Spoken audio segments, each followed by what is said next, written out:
ఒకప్పటి మాట. ఆ రాజ్యం సుఖ సంతోషాలతో ఉండేది. ఆ రాజ్యం పేరు సుఖ్పూర్.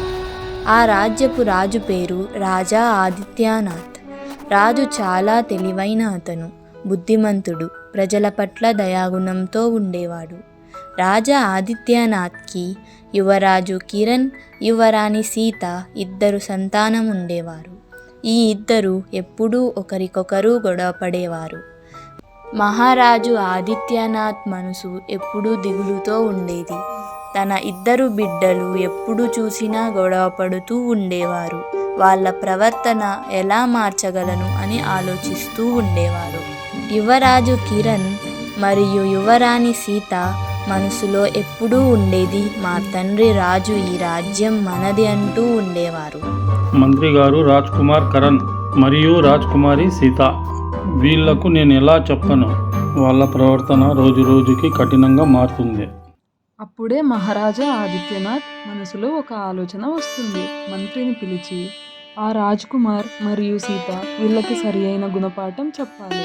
మనం అడవికి విహారయాత్రకి వెళ్ళినప్పుడు అక్కడ వాళ్ళకి చెప్తాను. క్యా మహారాజా, ఉన్హోనే ఐసా క్యా కియా?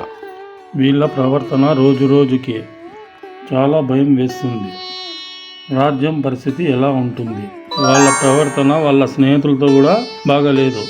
తో ఆజ్ఞా కీజియే మహారాజా, క్యా కరూं? రాజ్ కుమార్ కరణ్, రాజ్ కుమారి సీత, సందేశం పంపించండి. మనం అడవికి విహారయాత్రకి వెళుతున్నాం.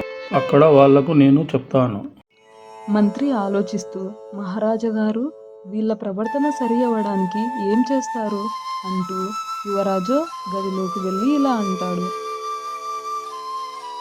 అలాగే మంత్రి గారు, నేను సిద్ధంగా ఉంటాను. అలాగే ఆలోచిస్తూ రాజకుమారితో ఇలా అంటాడు. అలాగే మంత్రి గారు.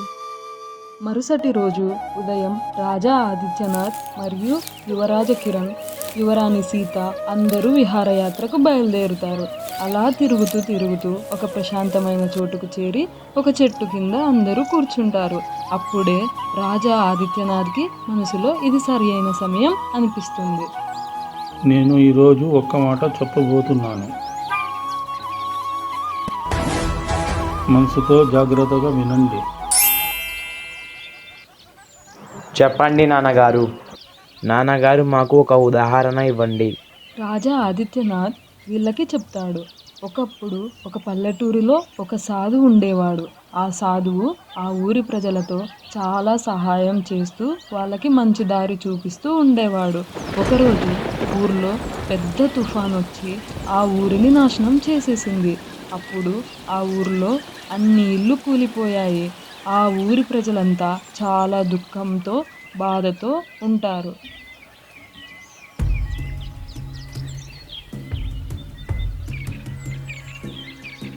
मेरे प्यारे बच्चों, हमें मिलकर इस संकट का सामना करना होगा. हमें एक दूसरे की मदद करनी चाहिए. ఊరి ప్రజలు ఆ సాధు మాటలు విని ఒకటై కలుస్తారు. కానీ ఆ ఊర్లో రాము అని ఒకతను చాలా తెలివైనవంతుడు, మూర్ఖుడు, ఎవరి మాట వినడు. అతను ఇలా మనసులో అనుకుంటాడు, ఇది సరి అయిన సమయం. ఈ పని నేను చేయగలిగితే ఆ ప్రజలలో మంచి గుర్తింపు వస్తుంది, నా మాట నడుస్తుంది అని ఆలోచిస్తూ ఉంటాడు. అతని స్నేహితులను కూడా దూరం పెడతాడు. ఎవరి సహాయం అవసరం లేదు, ఇక్కడినే ఊరి పరిస్థితిని చక్కపరుస్తాను. రాము రాత్రి పగలు కష్టపడుతూ ఉంటాడు. కానీ ఆ తుఫాను ఊరిని చాలా నాశనం చేసి అతను ఆలోచిస్తూ, బహుశా ఇక్కడ మట్టితో కడితే బాగుంటుంది అనుకుంటా. ఇప్పుడు కొంచెం మారితే చాలు, లేకుంటే ఇక్కడ ఒకటి గుడిసె కడతాను. రాము తన స్నేహితులను దూరం పెట్టాడు. రాము ఎంత ప్రయత్నించినా విజయం పొందలేకపోయాడు. చివరికి ఒకరోజు రాము ముసలి సాధువు దగ్గరికి వెళ్తాడు. గారు, నేను ఒక్కడినే అంతా చేద్దామనుకున్నా. నేను ప్రయత్నించాను కూడా, కానీ నేను విజయం పొందలేకపోయాను. बेटा, सच्ची दोस्ती एक दूसरे की मदद से ही आसान होती है. तुमने तो दोस्तों को नजरअंदाज किया, तुमको बुलाना होगा। उन्होंने साधु की सलाह माना और अपने दोस्तों से माफ़ी मांगकर मदद मांगी। उसने समझाया कि उसे अकेले में सब कुछ ठीक करने में परेशानी हो रही है। నాకు నా తప్పు తెలిసి వచ్చింది, మీరు సహాయం చేస్తారా? बिल्कुल, हम सब मिलकर काम करेंगे। साथ मिलकर सब कुछ कर सकते हैं। ఒక అతను కట్టెలు కొట్టి తీసుకురావడం, ఇంకొక అతను రాళ్ళు కొట్టి తీసుకురావడం రాము ఆలోచన పనితీరు చాలా ఆశ్చర్యపరిచేది. అయితే సరే, మనమంతా కలిసి ఒక పెద్ద ఇల్లు కడుదాం. पहले हम इस तरीका बनाते हैं ताकि ये और भी मज़ेदार लगे। क्या हम इससे झूला बना सकते हैं ताकि हम इससे झूला झूल सके? పదండి, అందరూ కలిసి ఉయ్యాల ఊగుదాం. यहाँ तो एक अद्भुत घर होगा।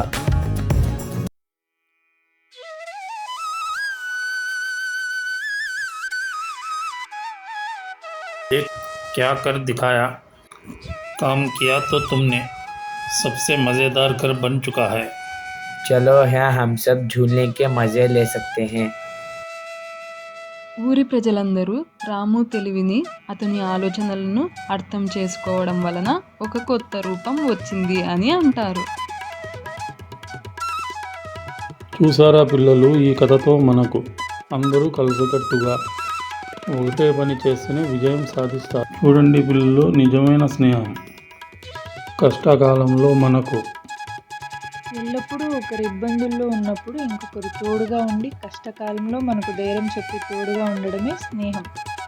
యువరాజు కిరణ్ మరియు యువరాణి సీత ఇద్దరూ కలిసి తన తండ్రి చెప్పిన మాటలు విని మనమిద్దరం ఎల్లప్పుడూ ఒకరిని ఒకరు తోడుగా ఉంటామని మరియు మన స్నేహితులకు కూడా సహాయపడతామని చెప్తారు.